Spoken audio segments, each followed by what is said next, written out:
this competitive spirit and boasting, all right? Proud kind of goes along with boasting, but pride is something a lot deeper than just a boast. Pride is something that is deeply ingrained in people. In fact, pride was the very first sin. Satan, when he was Lucifer, was lifted up with it by his own beauty, and in pride he fell. Blasphemers, when they insult God, make jokes about the Lord, about holy things. That makes my skin crawl. But they do it, don't they? These comedians nowadays are all filthy. Since when is filthy funny? I like to laugh too, and when things are funny. But filth is not funny. And, many years ago they had certain comedians that, by today's standards, would be dry, absolutely dry. These guys like George Jessel. And some of you might not even remember some of these guys. He got the whole U.S. Postal Service after him one time because he got on the Ed Sullivan Show and he said, if you want to send mail out for free, he said, all you have to do is put the address you want it to go to in the return address place. And then don't put postage on it, and they'll send it back, and it'll get to the destination. See? Remember when the post office started doing that postage due thing? That's why they did it, because of George Jessel.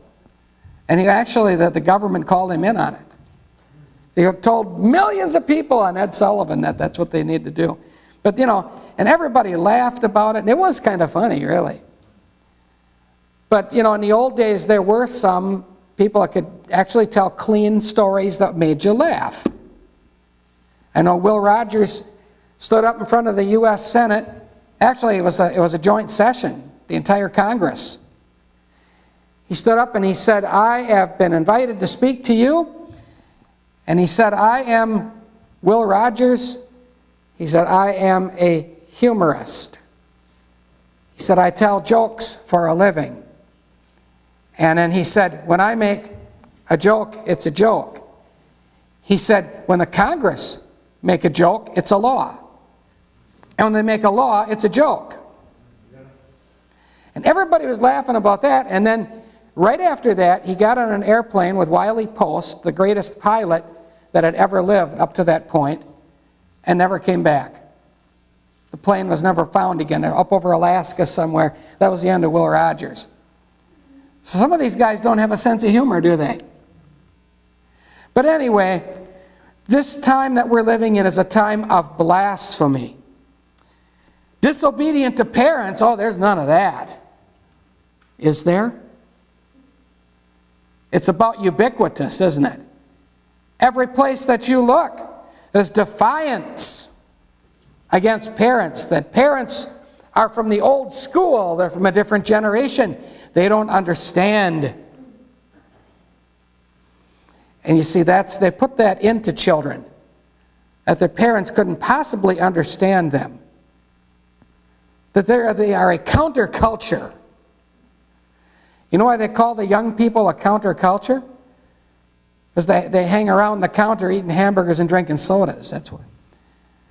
No, but anyway, no, they are a different class of people. They teach them that. Your parents, yeah, be nice to them and everything, but remember, they don't understand you. So you have to realize that they don't know what you know. You know more than they do. Okay? Isn't that terrible? Unthankful. Hey, we got Thanksgiving coming up. Isn't that when everybody's thankful? Seems like they skip it. Well, it's what it is. It's a football game and a 12-pack of beer. And then they go and eat like a pig. Is that being thankful? No. But we have a general condition, a prevailing trend of being unthankful. And really, God expects us, and it is incumbent upon us to be thankful for all things. In all things, give thanks.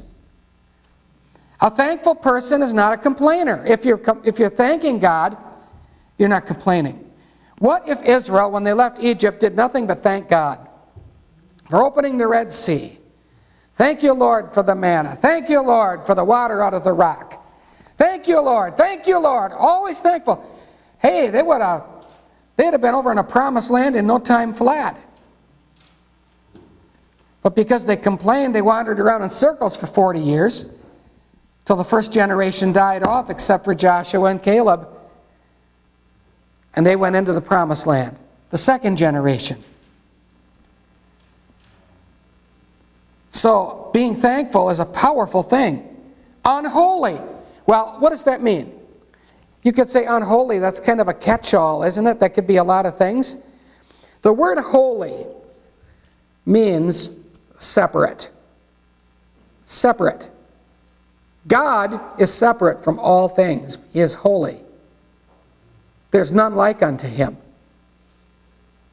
Now, when you are holy, it means you separate yourself from the world. You don't do what the world does. You don't try to emulate the world. You don't wear something just because they're wearing it. You don't do something just because they're doing it. Right?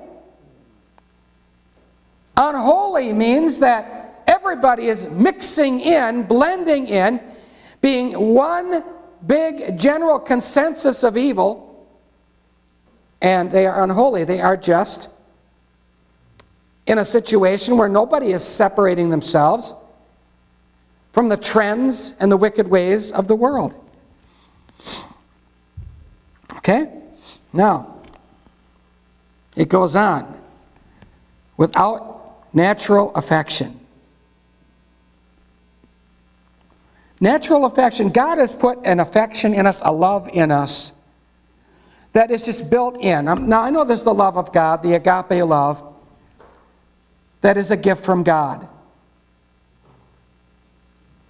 But there is a wonderful love between, let's say, a mother and a child. A little baby that's born, that mother loves that little baby. Unless she's demon-possessed or something. What would cause a woman to go down to an abortion clinic and kill her child? What could make her do that? What is the number one reason why women do that? The number one reason given is so that they can pursue their careers. I don't know if you knew that or not, but that's a fact. Why did the pagan nations and why did Israel go along with the pagan nations at various times and kill their children? This is a horrible thing I'm talking about, but they did it as sacrifice because they believed then that the god Chemosh or Molech or whoever would bless their crops and bless their wealth and they could pursue their careers. You see, there's no difference, is there? Abortion clinics are abortuaries. They are places of human sacrifice. And that's exactly what they are. And these doctors with their long white coats on that are killing the babies are pagan priests and priestesses. Absolutely. Without natural affection, truce breakers.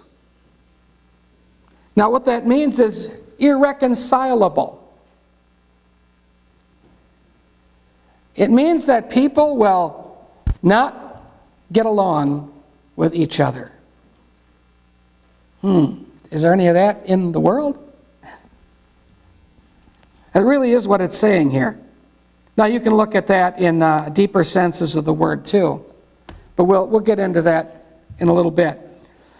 False accusers. In other words, slanderers. People saying things that are just plain absolutely false. With design to injure, to destroy. God never does that. That's the work of the devil.